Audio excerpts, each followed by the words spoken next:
Back in the 90s, the Konami name was synonymous with quality, but we aren't focusing on them today, oh no. We're looking at the 92 port of Gunforce, which definitely doesn't resemble a Poundland knockoff of Contra, Probotector, whatever you want to call it. Just look at the tagline for a start. Battle, fire, engulf, terror island. Ooh, sounds like what a certain orange buffoon calls countries he doesn't like that week.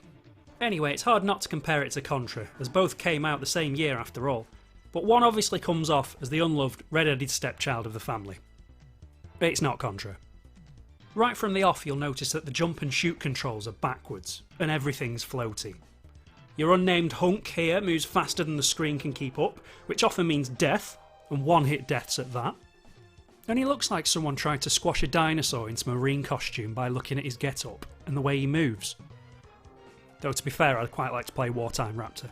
So in Contra, everything is kaboom and kablamo with explosions and bullets flying all over, where here on Fire Island, not that one, everything is just pleh, spoof, whimper. There's no sense of fast action or gravitas that Contra provides in spades. Gunforce just ambles along. I mean, look at him on that zip line. You're screwed if someone shoots you as you can't even get off. In Contra, however, you've got mad battles all over the place, jumping around, shooting. And just look at the state of the mission complete screen. Would you rather be Spectacles Johnson here, or a hulking great robot mech with assault rifles? Dennis Nedry, or Robert Muldoon? Hitboxes are also an issue with one-hit deaths.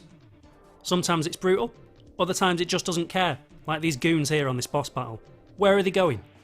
There's just no sense of urgency or pacing, despite the faux pas of having a stage timer to rush you on. It just meanders on to the next bit or you die first. At least Contra keeps it fresh with mini-bosses that are pretty clever at times in design. There's always something different round the next corner. Rather than green guy with a gun, man in a gun, man with a turret, man in a helicopter. There's nothing interesting there.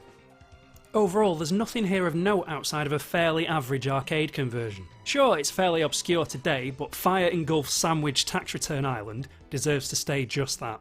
Obscure.